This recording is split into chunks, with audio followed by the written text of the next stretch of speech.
Il a été lancé en 2007 et depuis c'est un succès. Le dispositif Participation citoyenne. Il s'agit des voisins vigilants. Le principal objectif, c'est de renforcer la surveillance dans les quartiers en invitant les habitants à signaler les comportements suspects. Mais ce dispositif est-il vraiment efficace? C'est l'enquête du dimanche. Elle est signée Céline Lang, Paul-Antoine Boudet et Philippe Gazurek. Je suis repartie conduire mon fils au lycée, comme je le fais certains jours. Et au lieu de rentrer directement, je suis allée faire une course. Quand je suis revenue 3/4 d'heure plus tard, ma maison était retournée. Vous ne verrez pas son visage, le sujet reste sensible.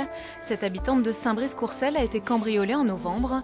Depuis, elle a redoublé de vigilance. Quand je prends mon vélo, je vais faire un tour, je passe par les ruelles, entre les jardins. Je regarde bien autour de moi avant de quitter ma maison. Je prends beaucoup plus de précautions. Mes voisins qui ne sont pas là, on se donne bien les dates de départ, de retour. Je regarde d'en haut de ma maison, comme elle est sur étage, ce qui se passe à l'arrière. Dès que j'entends un bruit, je suis en haut et je regarde par la fenêtre. C'est cette expérience aussi qui l'a conduite à devenir ce qu'on appelle une citoyenne vigilante dans le cadre d'une convention signée par la ville en mai dernier. 23 habitants de la commune y participent. Leur statut protège leur anonymat car leur rôle est bien précis. Remarquer et communiquer tout comportement étrange dans le voisinage.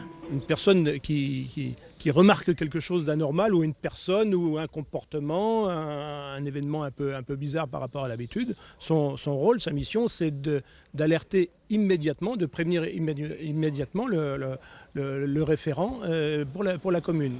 L'information remonte ensuite jusqu'au commissariat.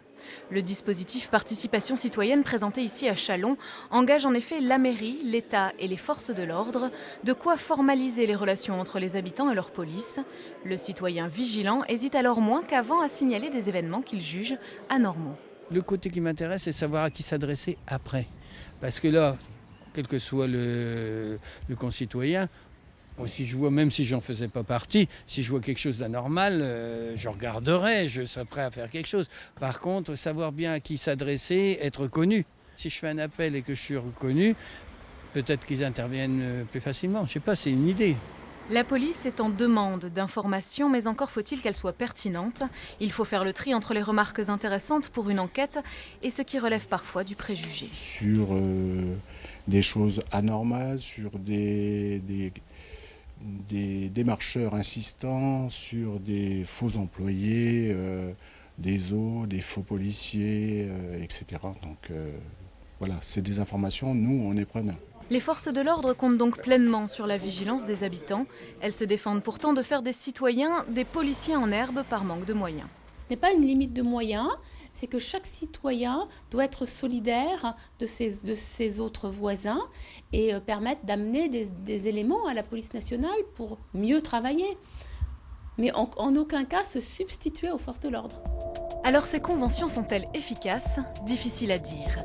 Le seul bilan chiffré se trouve dans la circulaire Guéant du 22 juin 2011. D'après l'ancien ministre, certaines communes test de la Drôme ont enregistré une baisse de 20 à 40% des cambriolages constatés. Mais un autre bilan peut se faire dans cet autre dispositif, les voisins vigilants, qui utilisent un site internet pour communiquer entre eux. L'outil a été créé historiquement pour créer du lien entre les différents voisins. Donc c'était un moyen de pouvoir faire de la communication en temps réel.